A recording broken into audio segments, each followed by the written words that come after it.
అందరికీ నమస్కారం. ముందుగా బొబ్బిలి ప్రజలందరికీ గాడితల్లి అమ్మవారి పండుగ శుభాకాంక్షలు తెలియజేస్తున్నాం. మరి మొన్న ఎస్పీ మేడం గారు ఒక అద్భుతమైనటువంటి మెసేజ్ ఇవ్వడం జరిగింది. ఐపీఎల్ బెట్టింగ్, క్రికెట్ బెట్టింగ్ మీద మరి బొబ్బిలి ఎస్పీ మేడం గారు కూడా మెసేజ్ ఇవ్వడం జరిగింది.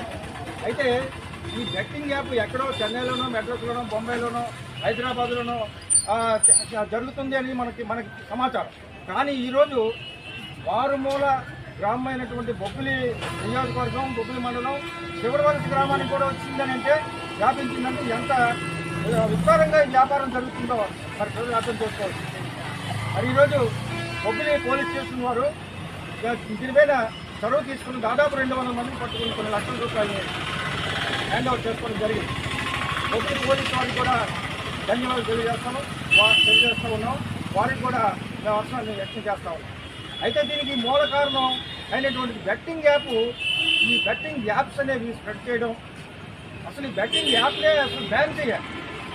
అది మూలమైనటువంటి ఈ బెట్టింగ్ యాప్స్ ఏవైతే ఉన్నాయో ఇవన్నీ బ్యాన్ చేసిందంటే ఇవి ఆగుతాయి తప్ప మరి ఎన్ని చర్యలు తీసుకున్నా కూడా ఆగే సమస్య ఉండదు.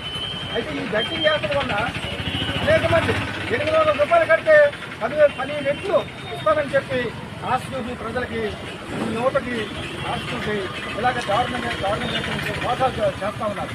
ఇది 800 రూపాయలు తప్ప అయిపోయింది కాదు. కొంతమంది అయితే వేల రూపాయలు, లక్షల రూపాయలు ఈ బెట్టింగ్ యాప్లో పెట్టి మోసాలకి గురై వాళ్ళు ఆత్మహత్య చేసుకోవడం, జైలు పట్టాలకి పడిపోవడం, అలాగే రకరకాల పాయిజన్స్ తీసుకుని చనిపోవడం, ఉరేసుకొని చనిపోవడం చాలా జరుగుతుంటాయి. దీనికి అంతటి కారణం ఈ బెట్టింగ్ యాప్లు. ఈ యాప్లను మీరు ప్రభుత్వం వారు చదువు తీసుకుని బ్యాన్ చేసిన